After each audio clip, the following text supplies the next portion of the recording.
from $20 to $1,000 and learn to close sales over the phone with zero pressure. We raised our prices from $50 to $495. And the first time that client bought, and just like, how do we get to that point? We charge $20,000 for a sales funnel. That's right. In this video, we're gonna tell you how we got started online. No, that's not what we're gonna tell you. In this video, we're gonna tell you something really stupid. Ow. There's mints down here. Oh, I saw that. So in this video, I'm gonna talk about how I went from zero experience making money online. Alright. Really? I was gonna put it in your mouth with your mouth. Did you get it? Off my chin. Like I'm at a frat party. How many? Did you have to do that frat parties? Tell me about these. Tell me about these frat parties that you went to. Like, Hold on. college stuff. Okay, so you went to a party where you had to share lifesavers with random strangers? Friends? Aw. Strangers. I said friends, you said no. Tell me about this party. I'm gonna be quiet. I want to hear about this frat party that I've never heard in the last. How many years have we known each other? No, not a frat party. It's a college 15 party. years, okay. No, not right now. So you've done this before.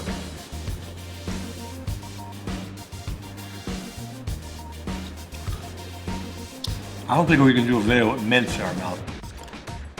Let's not get those mixed up. I did Your mine. frat mouth, your frat parties. Okay, go ahead. So in this video, we're gonna talk about how we got started online and went from zero experience. Zero to hero. Well, something like that. Not quite But hero. we increased our prices, from $20 to $1,000 and learned to close sales over the phone with zero pressure whatsoever put on the clients. When you get started on Fiverr, you have zero reviews.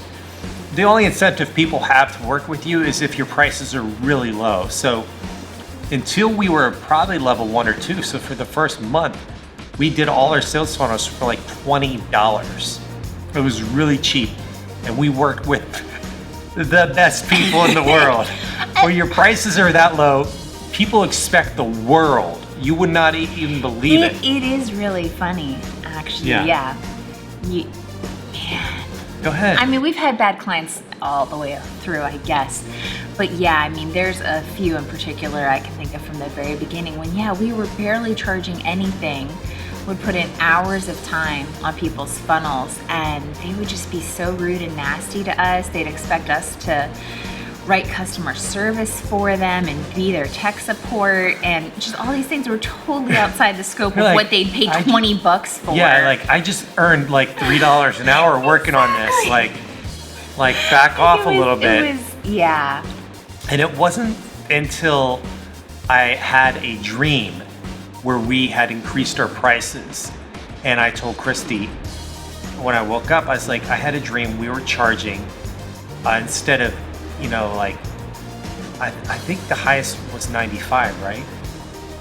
Yeah, for quite a while. It was the highest was 95. I was like, I had a dream we were charging like $295, and she's like, or $395. What was it? It's hard to remember because I know we played around with the numbers and it was scary. So we might have eased into it at $295 and then worked up higher.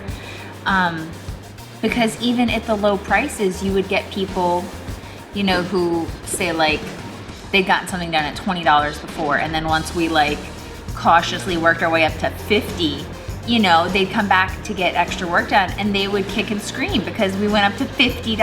Yeah. And they're like, "Wow, I thought your prices were reasonable before, but that's too much." And you're like, oh, "Okay, maybe." Well, and it makes you question, maybe I shouldn't be raising my prices. And so it was very scary to take that leap then to going to several $100s for a funnel.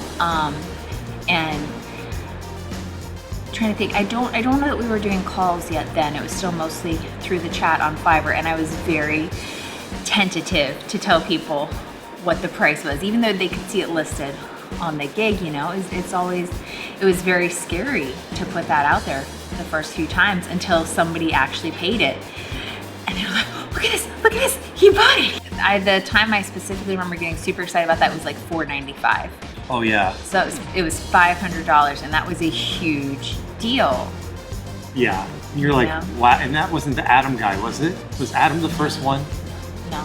That was a bad client. We've only had a handful. But okay, tell me about we raised our prices from $50 to $495, and the first time that client bought, and just like, how do we get to that point? You know, I think some of it was having a portfolio. You know, being able to both of work that we done and reviews. So if you want to see your fingers on the screen, you gotta back it up. So we had a portfolio, you know, showing that we could do the work, and then we had a lot of good reviews that we started building up. We did work our way up through the levels on Fiverr. At that point, we were either level 1 or 2. Yeah, probably 2. We increased our prices that much. Level 2 is a higher level, right? Yeah, level 2's it's a little confusing. It is a little bit. It's like you can't go to a level 3 or 4. No. You're either level 1 or 2. You're level 1, 2, or then top rated. But, so, you know, I think those things both gave us more confidence, and they give the buyer confidence that, hey, these people actually know what they're doing, they do deliver. And so we got that. And as our prices increased then, I did need to start doing phone calls with people to talk them through the process. You know, it's a lot more. I think people expect a little bit more when they're paying a little bit more. They expect more customer service, more one-on-one attention, and you know, they need to be a little bit more certain about what they're doing. $20 if they bought it and I didn't make a great funnel, that's not a huge deal for them. But $5. No, it's not a huge loss. Yeah, exactly. It's still a great deal. It's still a great deal. But it's not a huge loss. Yes. But you know, $500 or something, they want to be really certain that this is the right step for them, for their business and everything. And you're also working with a new set of people who are more professional, who are used to a world of doing consultations and Skype calls and things to make things happen more quickly rather than bouncing back and forth through chat. And one thing that Christy heard over and over again from the clients that she spoke with was the reason that they chose to work with us is because the video that she was in on Fiverr. Hi, I'm Christy. I'm the #1 funnel hacker on Fiverr. I can turn more of your site traffic into more sales and more revenue than anyone. So they saw the video, they heard her, they talked to her. It was the same person. Yeah. It wasn't a fake video. You know, it wasn't a fake video. And they're like, "Wow, right? What were some of the reactions?" I've occasionally had people like. I prefer to do audio calls, but occasionally I would do a video call and they go, "Oh, look, it's the glasses. Like, it really is you." Sorry, I'm not supposed to clap on the video. But yeah, I think there was that reassurance. One, the video helped a lot, just on its own. You know, even without a call, a video made a big difference for them. A video of yourself. A video of me talking about my service. Yeah, because before we shot the video here. Actually, we shot it at the house, but with the green screen. But before the video, I had made some stupid little screen recording video that had like screenshots and stupid 3D text. I didn't know what the heck I was doing. And then we met someone who makes videos for a living. It's like, no, we're gonna write you out a script. It's one page. You're gonna read this off a teleprompter. And that's exactly what we did. And that video skyrocketed our sales. Yeah, I mean, a year and a half later, like that's still one of the reasons people tell me they liked the video. They liked seeing me. I was a real person.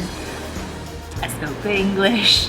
You know, I was persuasive with the script and everything, and they trusted me. Yeah. So that made a huge difference. And then, once I got people on the phone and I could really answer their questions, that helped a lot. And what are some questions? Just going off real quick, what are some questions that clients have for you? What are some of the most common questions people have? So we build funnels, and so, you know, I will get people who are they obviously know something about, they want a funnel, they know it can help them get more leads, it can help them get more sales, but they might not be sure exactly what it is or how to set it up for their business. So, that's a very common question is, hey, I want to accomplish this goal, but what pages do I actually need in a funnel? How do I make that work? That's really the main thing. A lot of clients. What's like? I guess what are your top 3 questions that you get? What kind of funnel do I need? What kind of funnel do I need? What do I need to provide in order for you? What do you need from me? Yeah, what do you need from me? Exactly. They want to know what, how much work are they going to have to put in? What do they need to have ready in order for me to get started? And then I'm trying to think what else people ask most often. Has anyone come back to you on the prices over the phone? Over the phone, yes. And how do you respond to that? It has been very rare. I can think of one guy in particular who asked if he could pay me 50% up front and then 50% once the funnel started converting. And I had to kind of pause and compose myself for a minute. And I was like, no, that's not fair because I'm doing 100% of the work. That's not going to work for me. And I'm trying to think. And you're very non-confrontational. I absolutely. Time out for a second. I just want to make sure it's clear. Yeah, so I am super non-confrontational with people. If anybody does give me a hard time or, usually by the time I get people on the phone, I don't get pushback from them. I try as often as possible in chat ahead of time to tell them what the price is because I don't want there to be any surprises. And I want to vet people before I give them my time one-on-one. So for red flags for clients, I try.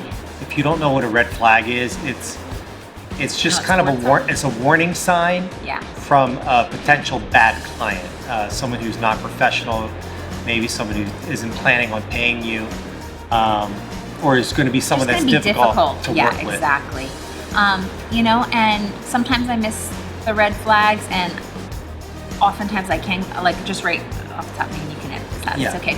But there's a client I'm working with right now, and I didn't realize there were red flags ahead of time particularly, but he's kind of being really annoying and controlling and demanding and wants me to check in every second and tell him what I'm doing, and I don't particularly like to work that way, and I don't like that sense that I owe He's him. Not paying you by the hour either. No. It's a project rate. Project rate. Yeah. And so I hadn't really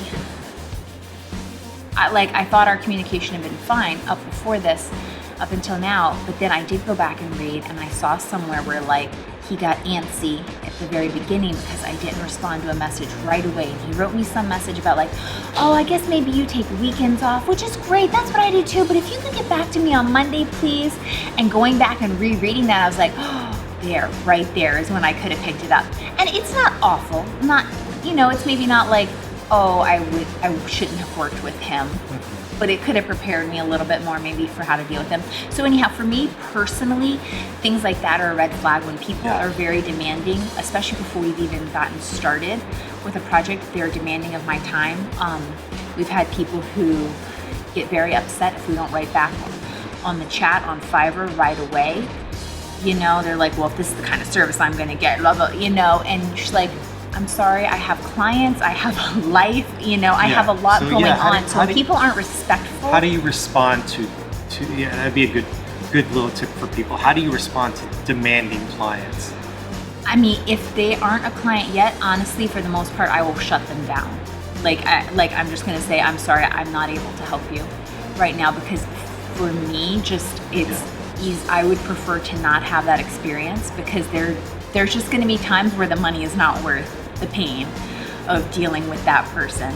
And that's the thing about entrepreneurship and being a freelancer is really you have the ability to pick and choose who you want to work with. And if you're not taking advantage of that, then you're letting everyone walk all over you. Yes, exactly. And that's something I've really had to learn one, you want to make money. It's very hard to turn down potential clients. But two, again, going back to the non-confrontational, I've had to learn to stand up for myself a little bit. And, for something like the respecting your time, maybe it is just saying like, hey, yeah, I do take weekends off to be with my family. This is what you can expect from me in terms of communication. So you can try to learn from your... We did kind of initiate that within the requirements on Fiverr. People have to mark off that they know we take so like, hey, with our family. Yeah. So there's a lot of things you can do within the requirements when after people buy, they can check off like that they understand that your hours are what they are. Mm-hmm. And if you're working off Fiverr, just have a message, maybe even in your proposal or your contract, or certainly once you get started, that just kind of sets some expectations and guidelines. So, if people overstep that, you can go back and say, hey, remember I did tell you up front, this is how you can expect me to communicate. And I've lived up to that.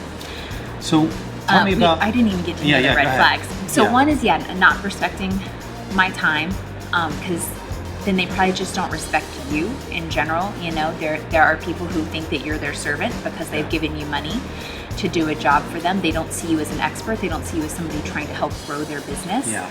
And if you get that sense at all, I would shut that down definitely. And when you shut it down, just be respectful and professional. Yeah. Say, I hope you find... Right, exactly. I'm so sorry. This is not going to work for my schedule right now. I can't take this project. However you word it. I wish you all the best. There are scripts that you can look for. Yeah.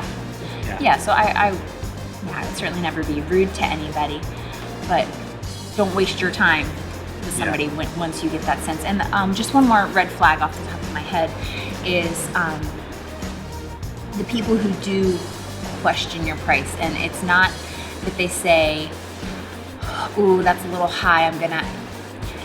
There's people who can acknowledge that your price is high, but fair, and reasonable, and... I don't think people see your hands. Well, it's okay. Yeah.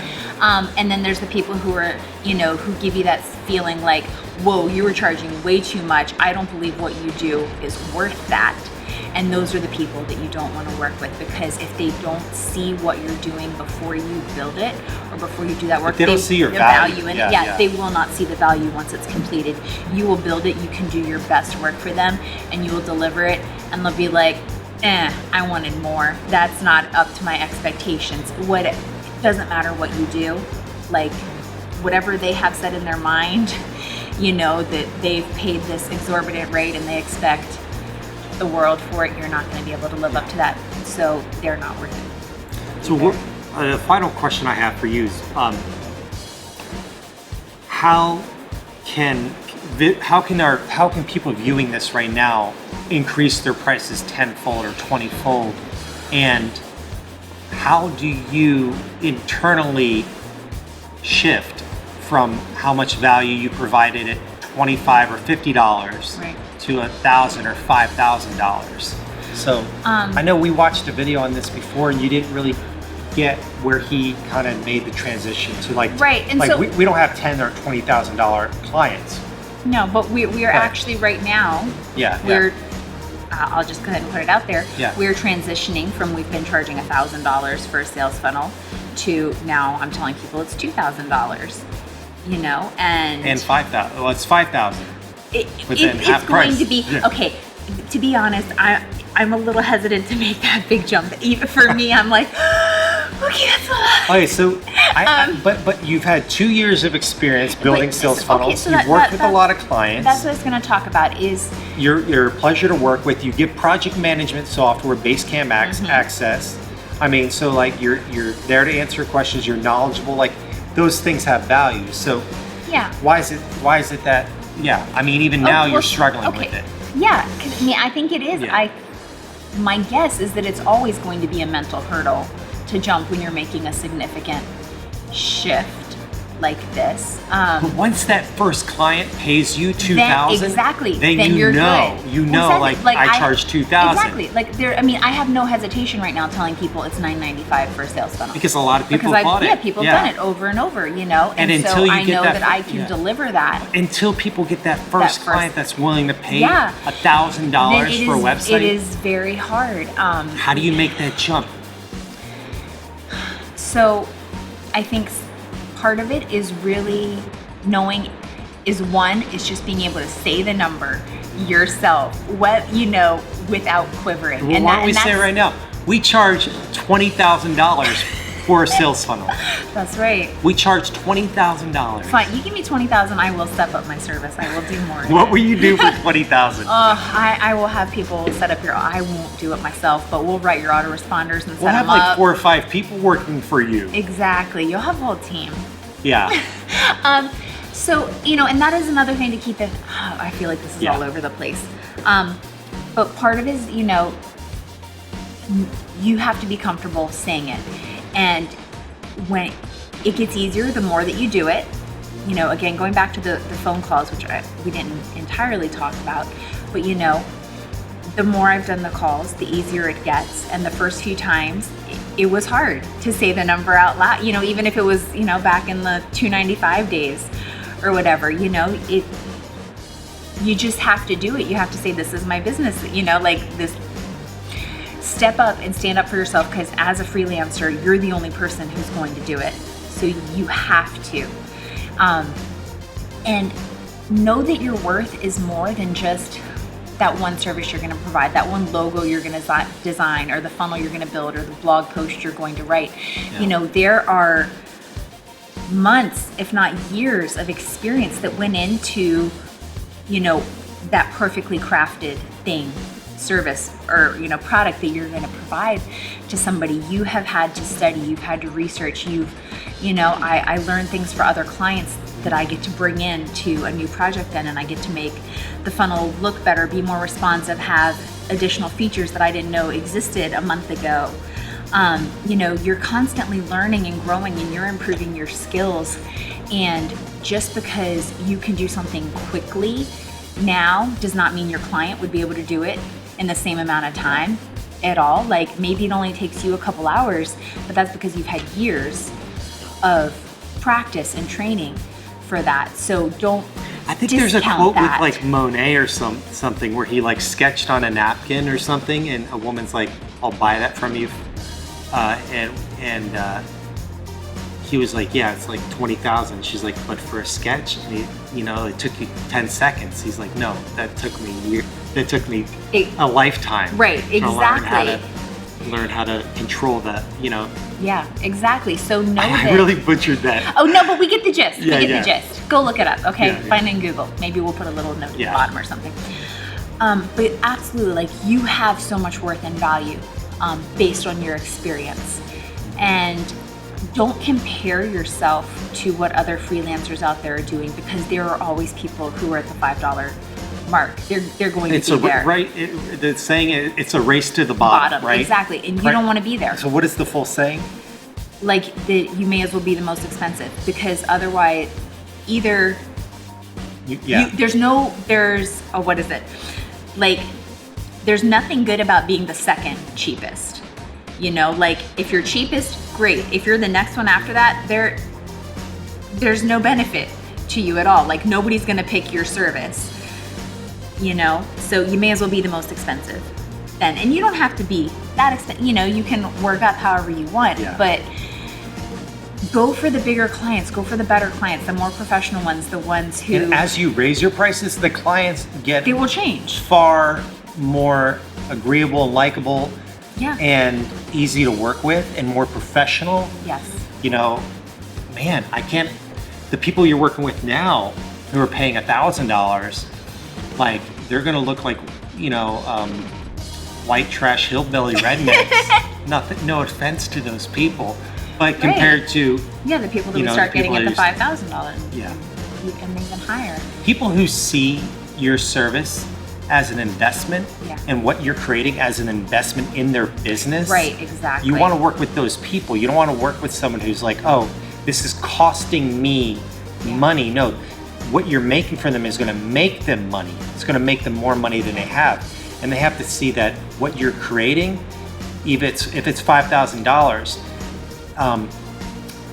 that you're going to be able to bring at least $5,000 back into their business. That's their goal, right? I mean, no one's trying to start a charity service paying you more money. So they have to have a product also that is worth $5,000 to $10,000. Well, if you're making like a funnel or a website or something, it obviously needs to be worth it for them. The people who are coming in with I think we have 2 more minutes. Yeah, and we're gonna run out. Okay, so there was one more thing I wanted to say. What was it? Oh, it was about having confidence in yourself and in your pricing. And so this was a tip that I did learn in the video that I watched the other day. And that was to really think about everything that you do for a project. And so I tried to do this when I made a new sales page with the higher price for our sales funnel, like really listing out like everything that I do, every page that I make, but on top of that, the support that I provide, the fact that I go through and I mobile optimize everything, like these little details that I take for granted, like of course that's part of the service I provide for you, but that, you know, that's actually a separate detail that is very valuable for people, you know, so think about everything that you do. Could you list a couple more things? I have a minute left. Okay. You know, I set up the payment processing, you know, I integrate with the autoresponders, I help write copy for a lot of stuff, you know. Copy's expensive. It is very, especially if you're an English major. It is like very yourself. expensive. So, you know, all these details, again, that you take for granted, that you know, of course, they're just part of the great service that I provide. They're actually, each one is a separate individual and valuable highlight of your service. So list all of those out and, you know, charge for those. Okay, so that is a very long explanation and talk about getting started as a freelancer and some tips for you for closing sales without pressure and raising your prices and not working with bad clients and finding great people to work with. And if you want to learn more and want to work with us, check out MarketerTribe.com. Woo! Awesome. Like and subscribe. Okay, bye, we gotta go. Hey, if you like this video, be sure to click like and subscribe and check out Marketer Tribe. You can find us across all social media platforms and at MarketerTribe.com. Hey, do you want to win a year of ClickFunnels for free? We are launching Marketer Tribe and we are celebrating with a ClickFunnels package giveaway. All you have to do is click enter your email address and you'll be instantly entered to win a year of ClickFunnels plus a one-on-one funnel strategy consultation so we can figure out exactly what kind of funnel you need to grow your business, and then we will build that funnel for you. You will have a team of experts build a high-powered sales funnel for you so that you can really launch your big idea. All you have to do is click enter your email address and you are good to go. So go ahead and enter now.